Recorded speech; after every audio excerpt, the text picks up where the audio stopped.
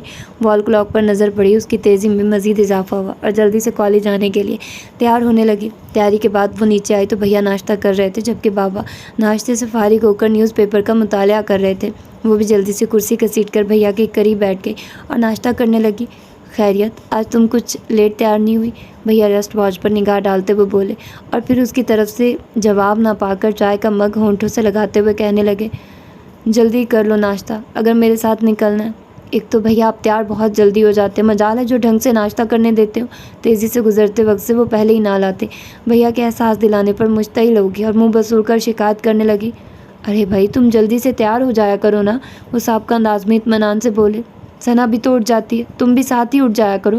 وہ ان کی بات پر نظر انداز کرتے ہوئے سلائس پر جیم لگاتے ہوئے کہنے لگی، ایک بات تو بتائیے بھیا، آپ تو کالج میں پڑھاتے ہیں، اس کے باوجود اتنی جلدی تیار ہو جاتے ہیں اور پھر جلدی جانے کا شور الگ۔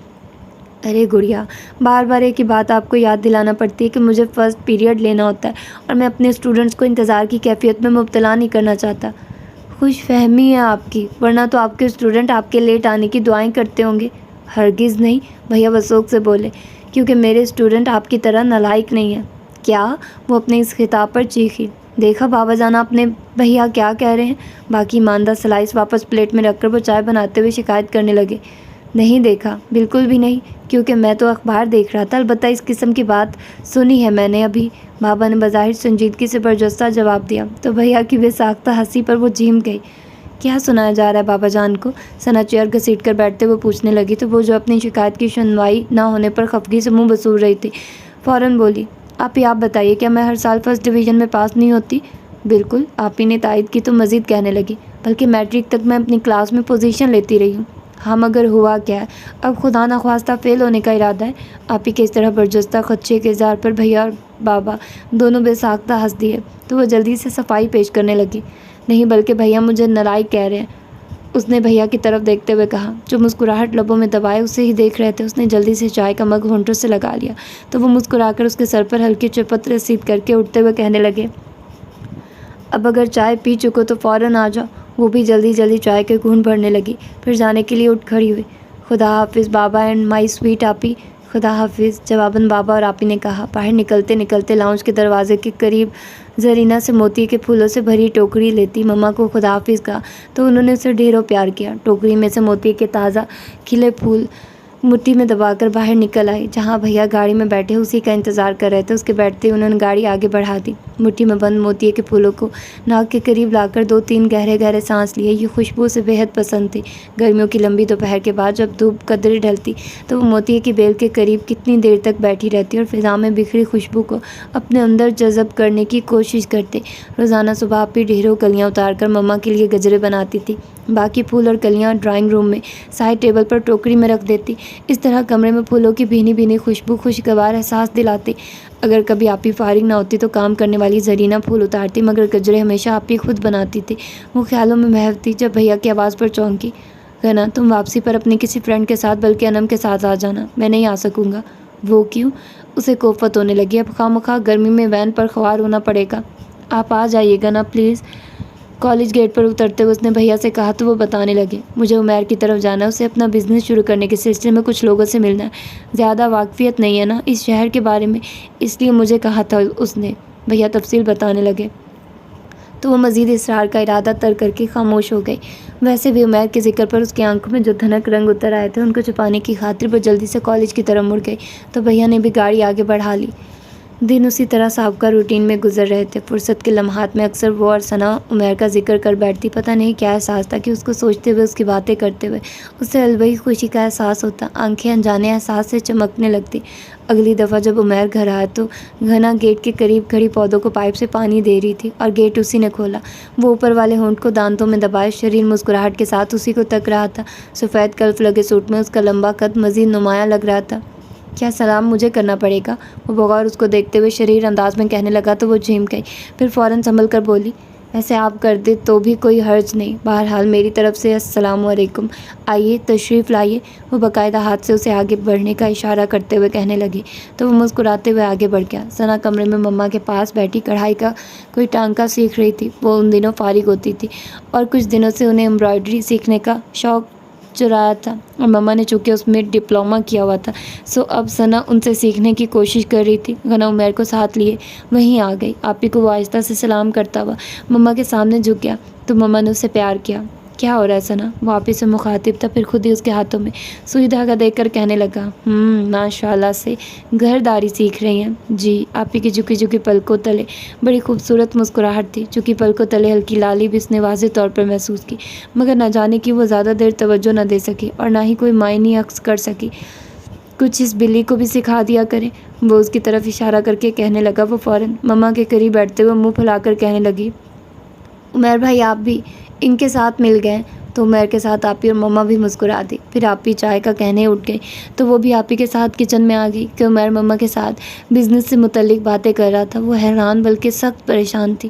دل کی ان بدلتی کیفیات پر نہ جانے کیسے خواب تھے جو نہ چاہتے ہوئے بھی پلکوں پر در آتے تھے۔ وہ تو بڑی لاپرواہ تھی، نہ صرف عادات و اطوار میں بلکہ سوچ و بچار میں بھی۔ کبھی اس نے کسی بات کو سیریس نہیں لیا تھا، مگر اب وہ مسلسل کسی خوش کن سوچ میں محو رہنے لگی تھی۔ غیر محسوس طریقے سے عمیر اس کے آس پاس اندر باہر چھانے لگا تھا، اور عمیر کا اس کے دل میں قیام اتنا شدید تھا کہ وہ اپنے ہی دل پر اپنا اختیار کھو بیٹھی تھی۔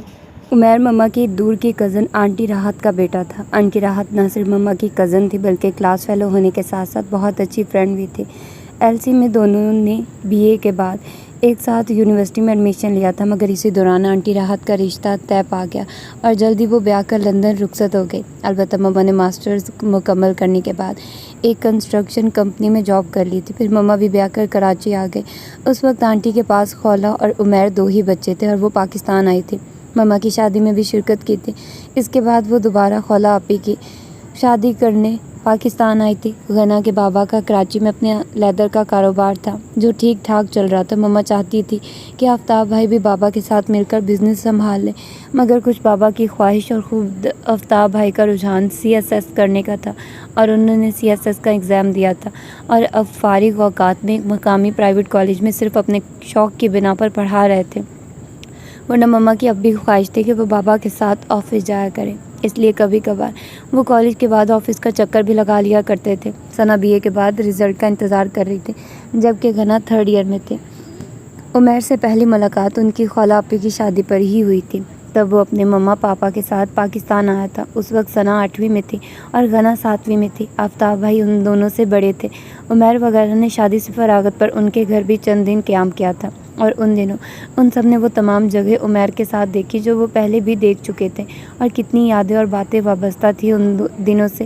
بعد میں بھی اکثر ثنا اور غنا آفتاب بھائی کے ساتھ ان دنوں کو یاد کیا کرتی، اور اب ان دنوں عمیر اپنی تعلیم مکمل کرنے کے بعد اپنی آپی خولہ کے پاس آیا ہوا تھا کراچی میں، اور اس کا ارادہ یہاں پاکستان میں اپنا کاروبار کرنے کا تھا، جبکہ انکل اور آنٹی راحت تو یہی چاہتے تھے کہ وہ لندن میں ہی آفر ہونے والی جاب کر لے، کیونکہ عمیر سے چھوٹے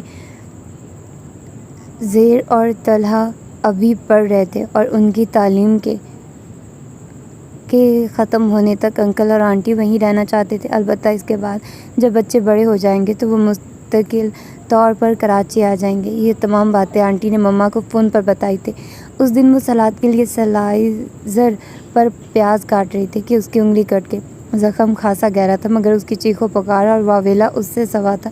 خون بھی تیزی سے بہہ رہا تھا۔ وہ تو بس آنکھیں بند کیے روئے چلی جا رہی تھی۔ آپی ثنا نے اس کا خون ڈیٹول سے صاف کر کے پٹی باندھ دی، مگر پھر وہ اپنی انگلی تھام کر بیٹھ گئی۔ مما بہت درد ہو رہا ہے۔ زخم خاصا گہرا تھا اور درد بھی اسے واقعی بہت ہو رہا تھا۔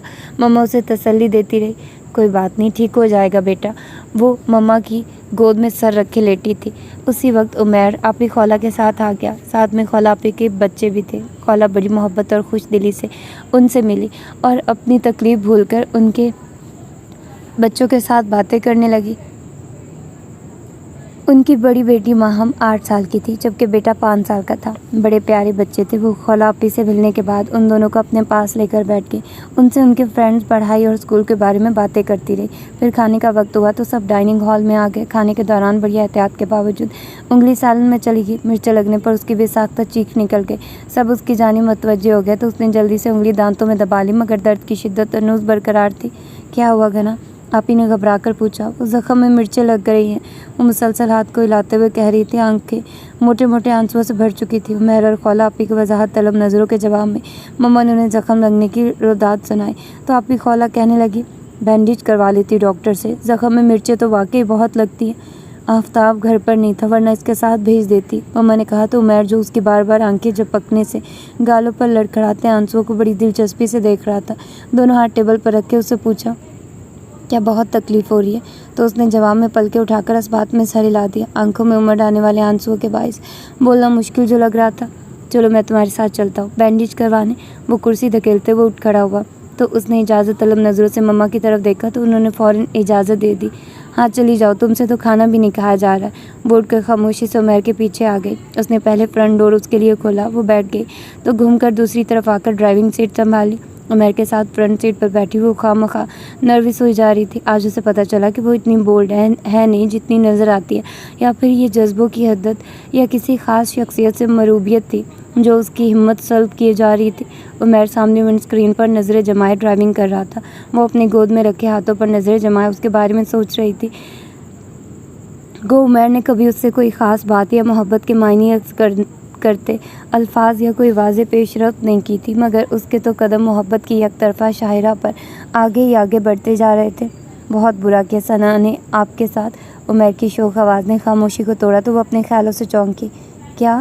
اس نے نظریں اٹھا کر اس کے چہرے کو دیکھا تو وہ زیر لب مسکرا کر اس کی طرف دیکھتے ہوئے کہنے لگا، یہیں آپ سے سلاد بنوا کر؟ اوہ!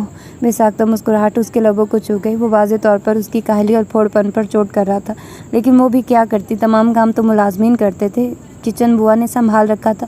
البتہ ثنا آپی اب فراغت کے باعث بوا کے ساتھ مل کر کچھ نہ کچھ کرتی رہتی تھی۔ ان کے گھر سے تھوڑے فاصلے پر ایک کلینک تھا۔ عمیر نے گاڑی وہیں روک دی۔ وہاں سے فارغ ہو کر واپسی پر اس نے گاڑی روکی اور خود نیچے اتر گیا۔ وہ بیٹھی انتظار کرنے لگی۔ وہ واپس آیا تو ایک ہاتھ میں آئس کریم کیک پیک کیا ہوا تھا جبکہ دوسرے ہاتھ میں والز کی فیسٹ تھی۔ تمہیں چاکلیٹ بہت پسند ہے نا؟ وہ فیسٹ اس کی جانب بڑھاتے ہوئے پوچھنے لگا تو اس کی آنکھیں خوشگوار احساس سے چمکنے لگی۔ آپ کو کیسے پتہ چلا؟ وہ اس کے ہاتھ سے آئس کریم لیتے ہوئے پوچھنے لگی۔ ثنا بتا رہی تھی۔ وہ گاڑی سٹارٹ کرنے لگا۔ آپ لیں گی؟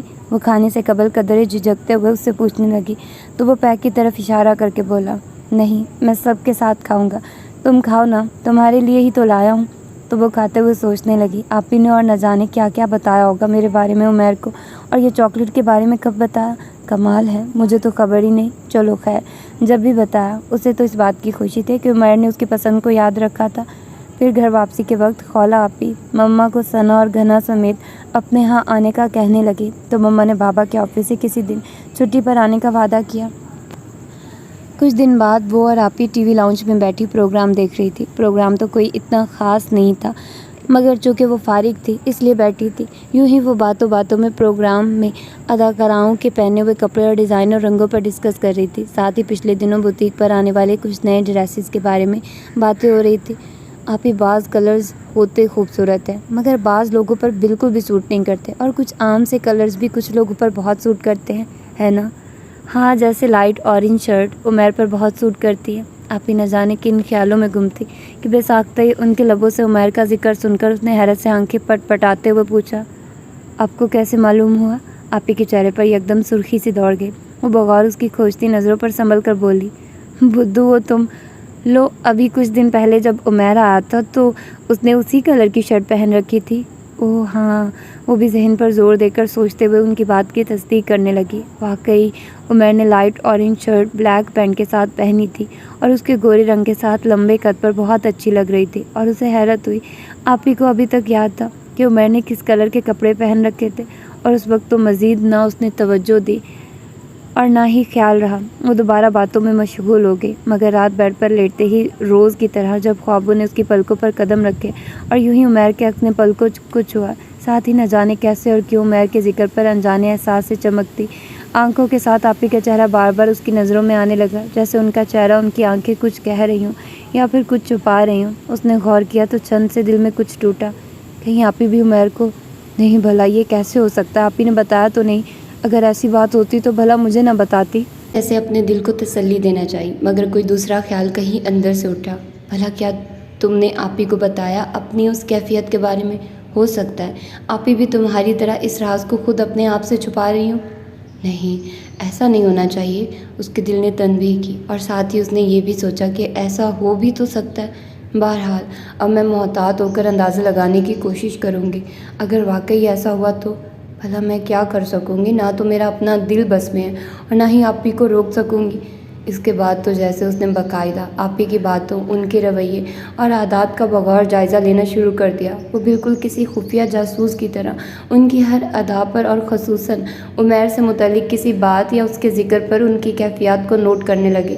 وہ کبھی جان بوجھ کر عمیر کا ذکر کر دیتی، مگر یہاں مسئلہ یہ تھا کہ وہ اناڑی جاسوس تھی۔ اس نے تو کبھی کسی ڈانٹ پر یا اپنی ہی کسی حماقت پر دوسرے کے رویے پر بھی غور نہیں کیا تھا، توجہ نہیں دی تھی۔ اب صدا کی کم گو آپی کی باتوں سے کیا نتیجہ اخذ کر سکتی تھی؟ مگر جو دل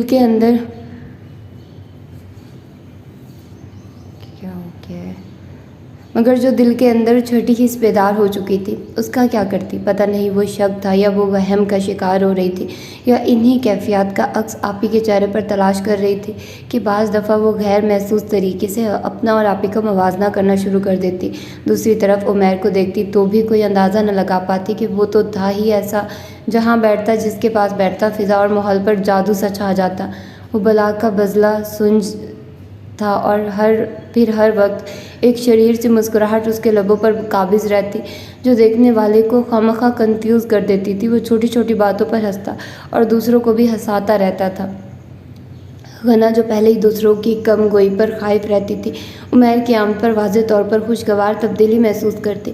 عمیر موجود ہوتا تو جیسے اپنی باتوں سے ہر ایک مما، بابا، آپی، ثنا سب کے لبوں کو مسکرانے پر مجبور کر دیتا۔ کتنے اچھے لوگ ہوتے ہیں جو دوسروں کو خوش رکھنے کے فن سے واقف ہوتے ہیں، وہ اکثر عمیر کے بارے میں ایسا سوچتی۔ وہ جو عمیر کی موجودگی میں آپی کی جھکی پلکیں اور دھیمی مسکراہٹ سے معنی عکس کرنے کی کوشش میں اپنے جذبات کو خود اپنے آپ سے چھپانے کی کوشش کرنے لگی تھی، مگر جتنا وہ خود پر کنٹرول کرنے کی کوشش کرتی، بے اختیاری اتنی ہی بڑھتی جاتی۔ یا پھر یہ تھا کہ وہ جان بوجھ کر اس بات کو قبول کرنے سے گریز کر رہی تھی کہ یہ ایک جان لیوا انکشاف ہی تھا جس سے وہ اس وقت دوچار ہوئی تھی جب ابھی اپنی دھڑکنوں کا راز خود سے بھی چھپا رہی تھی۔ کتنا جان لیوا انکشاف تھا کہ اپنی پسندیدہ ہستی کو دوسروں کے خیالوں سوچوں میں دیکھنا۔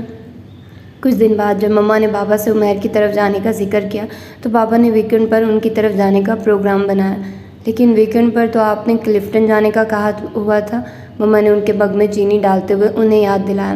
وہ دونوں قریبی قالین پر بیٹھی تھی، غنا تو نوٹس اتار رہی تھی جبکہ ثنا کسی رسالے کی ورق گردانی کر رہی تھی، مگر اب دونوں کا دھیان بابا کے متوقع جواب ہی کی طرف تھا جو ڈش پر دھیمی آواز میں لگے کسی بزنس چینل پر خبریں سن رہے تھے۔ بھئی پھر ایسا ہے کہ ہم عمیر کی طرف چل کر انہیں بھی تیار کر لیں گے اور کلفٹن کا چکر بھی لگ جائے گا، ان سے ملاقات بھی ہو جائے گی اور آؤٹنگ بھی۔ مما کو ہمیشہ ان سے شکایت رہتی تھی کہ وہ بزنس میں مصروف رہ کر گھر کو وقت نہیں دے پاتے۔ وہ گھر کو وقت تو دیتے تھے مگر ذرا کم ہی، اور مما تو چاہتی تھی کہ کم از کم ہفتے میں ایک دفعہ تو ضرور ان کے ساتھ آؤٹنگ کے لیے وقت نکالا کریں، کسی رشتہ دار یا دوست کی طرف ہی چلے جایا کریں۔ بابا کی مصروفیات کی وجہ سے ہی تو وہ اپنے دور پار کے تمام رشتہ داروں سوائے کراچی میں مقیم چند رشتہ دار یا قریبی دوستوں سے تقریباً کٹ چکے تھے۔ بابا نے چائے کا مگ اٹھا کر ہونٹوں سے لگایا تو مما اپنے لیے چائے بناتے ہوئے موضوع تبدیل کرتے ہوئے بولی، سنیے، اب میں سوچ رہی ہوں کہ آفتاب کی شادی کر دیں۔ بھئی یہ اچانک آفتاب کی شادی کا خیال کیسے آ گیا؟ جبکہ آپ جانتی بھی ہیں وہ CSS کے بعد رزلٹ کا انتظار کر رہا ہے، اور ظاہر ہے کامیابی کی صورت میں اسے ٹریننگ کے لیے تو جانا ہی ہوگا، اور اس سے قطع نظر آپ کے صاحبزادے پہلے ہی آپ کو 3-4 سال تک شادی نہ کرنے کا سگنل دے چکے ہیں۔ بابا اب ٹی وی آف کر کے مما کی طرف متوجہ تھے۔ یہ مصروفیات تو چلتی رہتی ہیں زندگی کے ساتھ ساتھ، اور پھر فی الحال تو میں لڑکی تلاش کروں گی، بات طے کر دیں گے، پھر وقت تو لگ ہی جاتا ہے، اور اس طرح کے کاموں میں پھر شادی کر دیں گے 1-2 سال تک۔ مما کو بہت شوق تھا بہو گھر لانے کا، جبکہ اب تک بھیا بڑی خوبصورتی سے مما کو ٹالتے آئے تھے۔ وہ پہلے اپنے کریئر کا تعین کرنا چاہتے تھے۔ ہاں یہ ٹھیک ہے، آپ اپنے طور پر لڑکی کی تلاش شروع کر دیں۔ بابا بھی ان کے خیال سے متفق ہوتے ہوئے کہنے لگے تو گنا نے اشاروں میں اپنی خوشی کا اظہار ثنا کی طرف منتقل کیا۔ پھر آہستہ سے ثنا کے قریب کھسکتے ہوئے دھیمے لہجے میں کہنے لگی، مما کے ساتھ ہم بھی بھابھی ڈھونڈیں گے۔ مما اکیلی بھلا کیسے اتنا مشکل کام کر سکتی ہیں؟ کیوں، مما نے کون سا صحرا میں پانی تلاش کرنا ہے؟ آپی، ثنا نے اسی کے والیوم میں مگر فہمائشی لہجے میں اسے کہا۔ نہیں آپی، اب دیکھیے نا، اتنے خوبصورت آفتاب بھائی کے لیے کوئی چاند سی دلہن ہونی چاہیے نا۔ اچھا بابا، چاند سی دلہن ہی ڈھونڈیں گے، مگر اس وقت تو تم خاموشی سے اپنا کام کرو، اس موضوع پر پھر کھل کر بات کریں گے۔ تو وہ منہ بسورتے ہوئے سیدھی ہو بیٹھی، پھر دھیان مما بابا کی طرف گیا تو اس نے سنا مما بابا سے کہہ رہی تھی، ٹھیک ہے، پھر میں شام کو ہی فون کر کے خولہ سے کلفٹن چلنے کا پروگرام سیٹ کر لوں گی۔ تو وہ خوش ہو گئی۔ کچھ دنوں بعد ہی حسب پروگرام وہ سب ساحل سمندر کی گیلی ریت پر چہل قدمی کر رہے تھے۔ کس قدر خوبصورت لگتی ہیں یہ بل کھاتی آتی جاتی لہریں۔ عمیر سمندر کی طرف صاف جہاگ اڑاتی لہروں پر نظریں جمائے کہہ رہا تھا تو آفتاب بھائی نے عمیر کی نظروں کے تعاقب میں دیکھتے قدرے حیرت سے پوچھا، یار عمیر، تم پر تو مغربی رنگ بالکل بھی نہیں چڑھا، کہیں سے بھی نہیں لگتا کہ تم ایک عمر لندن میں گزار کر آئے ہو۔ آفتاب بھائی دوپہر کے کھانے پر عمیر کی بار بار پاکستانی خانوں کی تعریف اور اب پاکستان میں قدرتی مناظر اور جگہوں کی دلکشی کے اظہار پر کہے بغیر نہ رہ سکے۔ بھائی وہ کیوں، کیا مغربی رنگ چڑھنا ضروری تھا؟ عمیر نے پیپسی کا سپ لیتے ہوئے مسکراتے ہوئے وضاحت کی۔ بھائی دیکھو نا، اکثر امریکہ یا لندن پلٹ لوگ وہاں کی خوبصورتی، رنگینی اور تیز رفتاری کی تعریفیں کرتے نہیں تھکتے۔ مغربی معاشرے کے پس منظر میں وہ لوگ اپنی روایات اور اقدار کو فرسودہ اور جاہلانہ سوچ قرار دیتے ہیں، جبکہ میں دیکھ رہا ہوں نہ تو تم نے لندن اور وہاں کے ماحول کی بیجا تعریف کی ہے اور نہ ہی پاکستانی روایات کو بھولے ہو۔ آفتاب بھائی کے کہنے پر بابا بھی توصیفی نظروں سے عمیر کو دیکھتے ہوئے کہنے لگے، یہ تو اچھی بات ہے آفتاب بیٹا، میں نے تو اکثر پاکستان میں بھی نوجوانوں کو خواہ مخواہ مغربی نظر آنے کی کوشش میں بے راہ روی کا شکار ہوتا دیکھا۔ ایکچولی انکل، مما اور پاپا نے ہماری تربیت اسلامی ماحول کے مطابق کی ہے، انہوں نے کسی مقام پر ہمیں مذہب سے دور نہیں ہونے دیا۔ یہی وجہ ہے کہ میں لندن میں رہنے کے باوجود مغربی چکا چوند کے پیچھے بھاگنے کی حماقت سے محفوظ رہا ہوں۔ ہاں بیٹا، تم ٹھیک کہتے ہو، اسلام اور دین سے دوری نے ہمیں اور ہمارے معاشرے کو ہماری روایات اور ہمارے اسلاف سے دور کر دیا ہے۔ ہماری آنکھوں پر دنیاوی رنگینی اور زر کا پردہ پڑ چکا ہے، جس کے پیچھے بھاگتے بھاگتے ہم اپنے اصل سے دور ہوتے جا رہے ہیں۔ بابا مایوسی سے کہتے ہوئے آزردہ نظر آنے لگے تو عمیر امید افزا لہجے میں کہنے لگا، لیکن انکل، ایک خوشائند بات یہ ہے کہ اس کے باوجود کہ ہم اپنی اصل سے دور ہوتے جا رہے ہیں، ابھی تک ضمیر نامی وہ احتسابی عمل ہمارے اندر کچھ نہ کچھ مقدار میں ضرور موجود ہے جو اسلام نے ہمیں اپنی کوتاہیوں پر نظر ثانی کے لیے بخشا۔ جب ہی تو غلط راستوں پر بھی چلتے ہوئے ہم تھوڑی دیر کے لیے رک ضرور جاتے ہیں اور ہمیں اپنے اقدام پر خلش بھی ضرور ہوتی ہے، مگر ہم بے حس ہوتے جا رہے ہیں اور اپنے ضمیر کو لالچ کی تھپکی دے کر سلا دیتے ہیں۔ بھائی عمیر، تم تو اچھے خاصے مولوی ہو، کہیں یہی کام تو نہیں کرتے رہے وہاں لندن میں؟ آفتاب بھائی نے ہلکے پھلکے انداز میں بظاہر حیرانگی مگر شریر لہجے میں کہا تو عمیر بھی خوش دلی سے ہنسنے لگا۔ یار سچی بات تو یہ ہے کہ ہم تو شروع سے ہی سیدھے سادے بندے ہیں، نہ تو مولوی ہیں نہ ہی مغربیت زدہ۔ اوہو، سیدھے سادے، بھائی یہ غلط فہمی کس نے پیدا کی ہے؟ آفتاب بھائی نے عمیر کے سیدھے سادے کہنے پر احتجاج کیا تو سبھی ہنس پڑے۔ پھر تھوڑی دیر بعد ہی بابا اور مما نے تو مزید چہل قدمی سے واک آؤٹ کر دیا۔ بھائی ہم تو بیٹھتے ہیں، تم لوگ جب خوب گھوم پھر لو تو آ جانا، مگر دھیان رہے اندھیرا نہ ہونے پائے۔ تو خالہ آپی بھی اپنے 2 سالہ ٹیپو کو سنبھالتے ہوئے پوچھنے لگی، اگر آپ مائنڈ نہ کریں انکل تو میں بھی آپ کے اور آنٹی کے ساتھ آ جاؤں، میرا مطلب ہے آپ مجھے کباب میں ہڈی والی پوزیشن میں تو نہیں دیں گے؟ خالہ آپی کے اس طرح سنجیدگی سے پوچھنے پر مما بابا کہہ لگا کر ہنس پڑے، باقی سب بھی مسکرانے لگے۔ ارے نہیں بیٹا، ایسی کوئی بات نہیں، تم آؤ ہمارے ساتھ، بلکہ مجھے تو خوشی ہوگی کہ کوئی ینگ پارٹی میں سے ہمیں بھی کمپنی دے گا، بلکہ لاؤ یہ ٹیپو کو مجھے دے دو۔ خالہ نے